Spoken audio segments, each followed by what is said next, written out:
Assalamualaikum warahmatullahi wabarakatuh. Saya dari kelompok 3 ingin menjelaskan tentang peran guru dalam pembelajaran.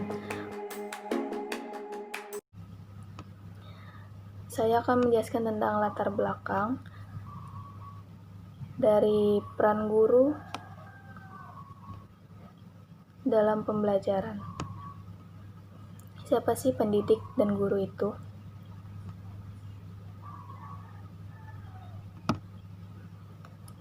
Pemerintah telah mengeluarkan beberapa kebijakan berkaitan dengan predikat guru sebagai pendidik profesional. Hal ini tertuang dalam Undang-Undang Dasar RI Nomor 20 Tahun 2003 tentang Sistem Pendidikan Nasional. Selanjutnya ada Undang-Undang dari Republik Indonesia Nomor 14 Tahun 2005 tentang guru dan dosen. Dan juga dimuat dalam Peraturan Pemerintah Nomor 19 Tahun 2005 tentang Standar Pendidikan Nasional.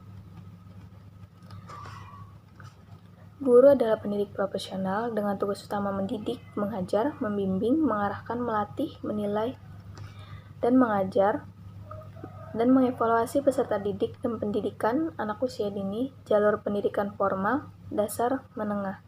Lalu apa saja yang dibutuhkan untuk guru dikatakan sebagai profesional? Seorang guru dikatakan profesional jika memiliki keahlian, kemahiran, atau kecakapan yang memenuhi standar, mutu, atau norma tertentu serta memerlukan pendidikan profesi. Oleh karena itu, guru diisyaratkan memenuhi kualifikasi akademik minimal sarjana S1 atau D4 yang relevan dan menguasai kompetensi sebagai agen pembelajar. Jadi tidak heran kalau akhir ini banyak guru yang berlomba-lomba untuk melanjutkan kuliahnya. Kita berharap bahwa inisiatif guru untuk melanjutkan kuliah bukan sekedar untuk mendapatkan ijazah atau sertifikasi saja, tetapi lebih kepada peningkatan kompetensi sebagai pendidik profesional. Selain tuntutan akademik, banyak tugas yang harus dilaksanakan oleh guru dalam dunia pendidikan, salah satunya sebagai agen pembelajaran. Guru sebagai agen pembelajaran berperan memfasilitasi siswa agar dapat belajar secara nyaman dan berhasil menguasai kompetensi yang sudah ditentukan. Untuk itu, guru perlu merancang agar proses pembelajaran berjalan lancar dengan hasil yang optimal. Pentingnya peran guru. Kehadiran guru dalam proses pembelajaran masih tetap memegang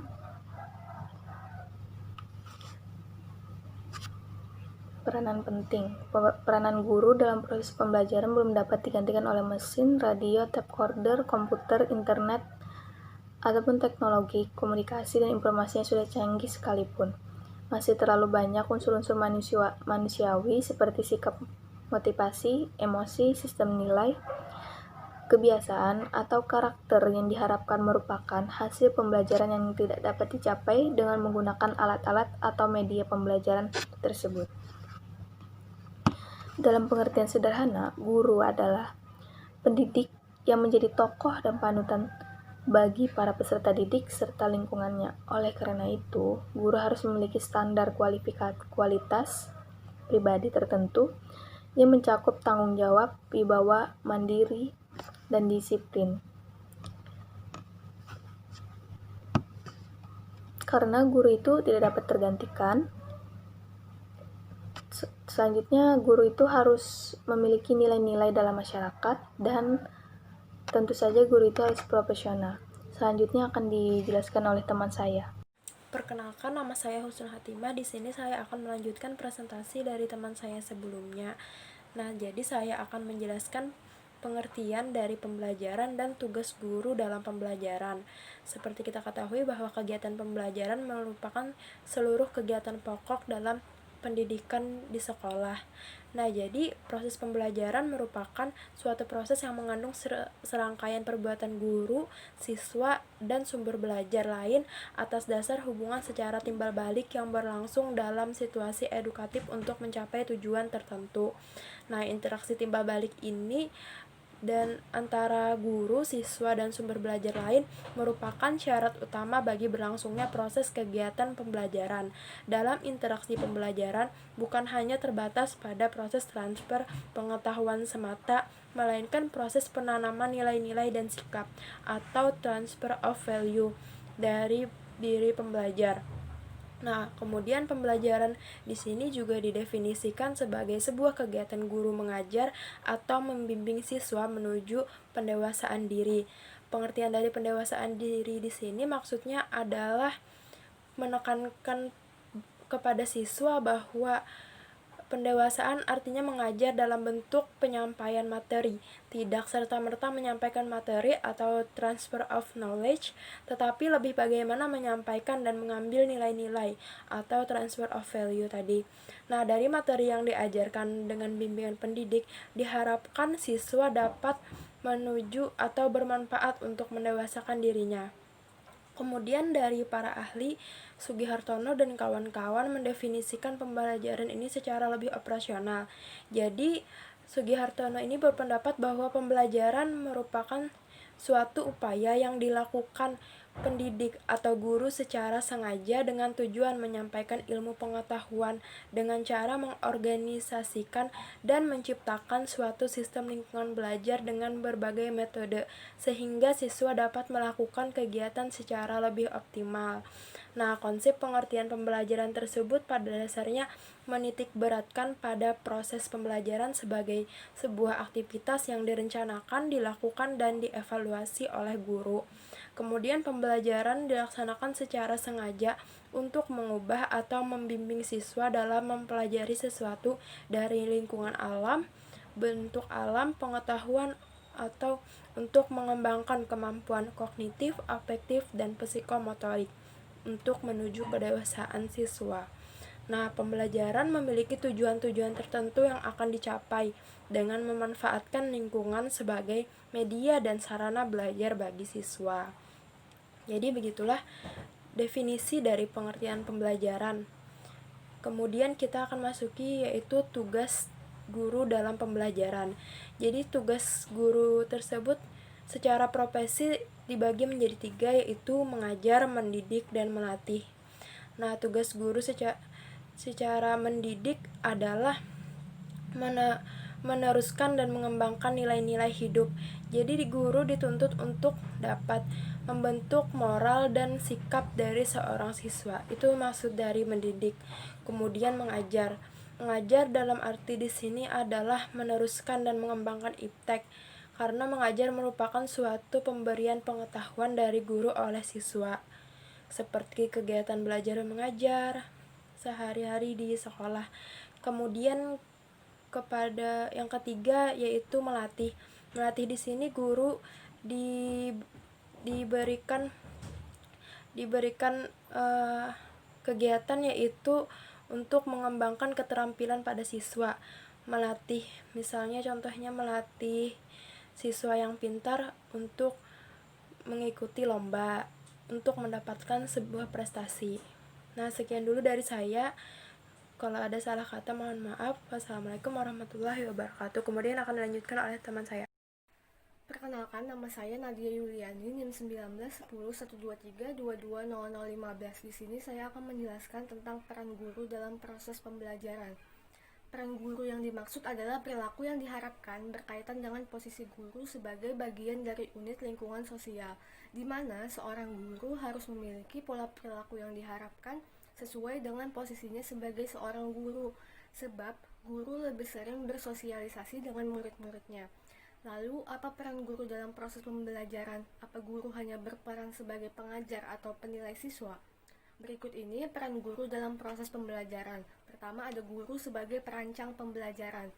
Guru sebagai perancang pembelajaran artinya guru memiliki peran untuk merancang atau menyusun komponen pembelajaran. Tujuannya tentu agar pembelajaran lebih efisien dan efektif.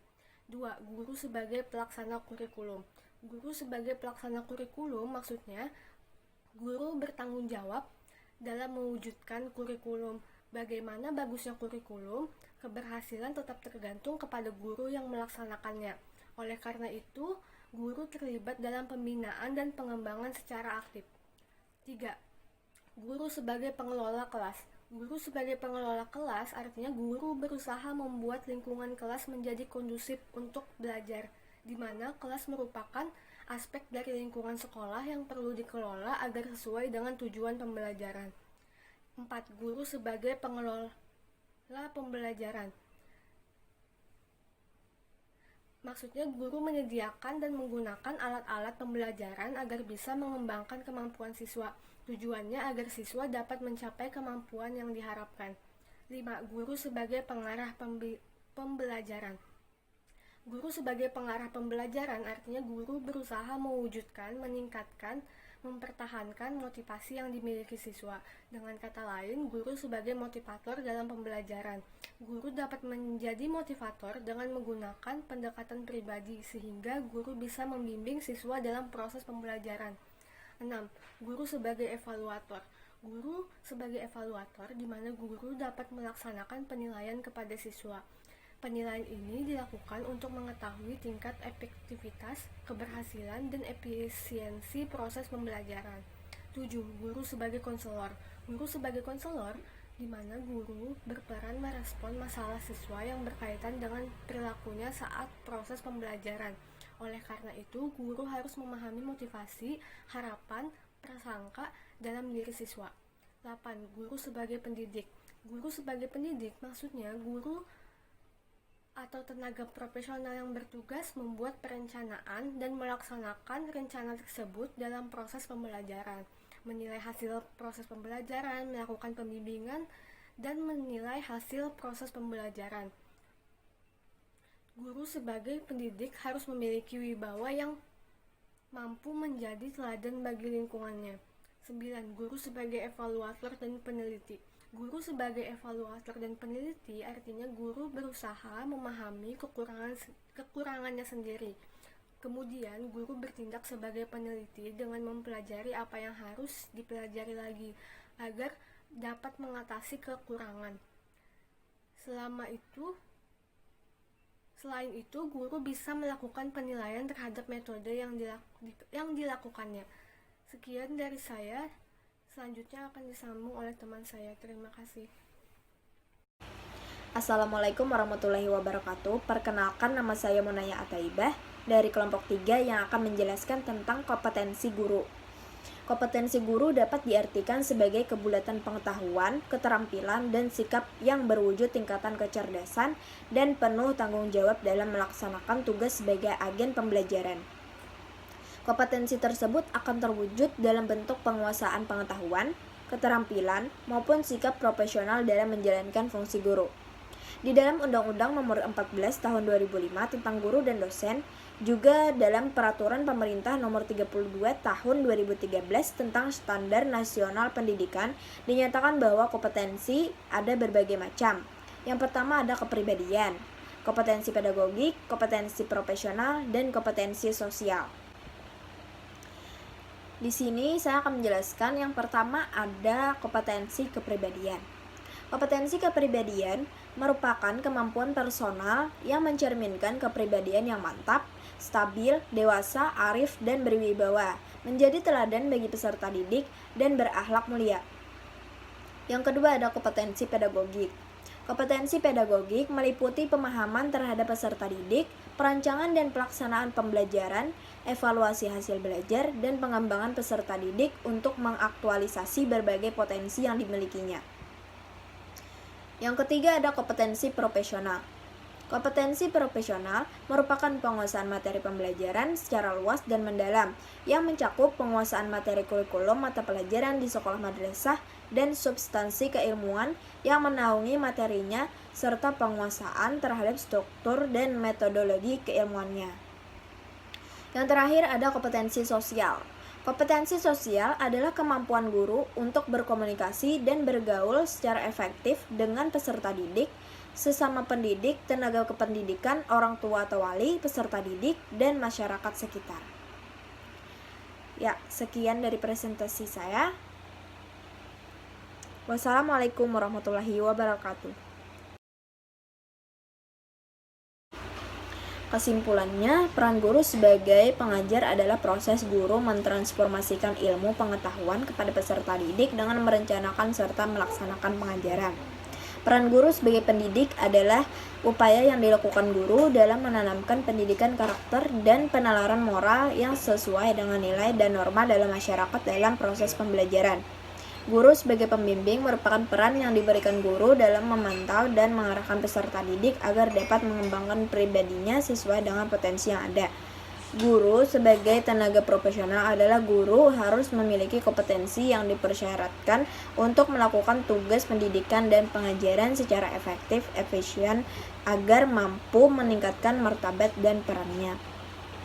Guru sebagai pembaharu adalah guru memiliki tugas memberikan informasi, mempercepat terjadinya penyebaran inovasi sebagai komunikator, dan membantu peserta didik untuk menerima pengetahuan dengan bahasa yang mudah dimengerti.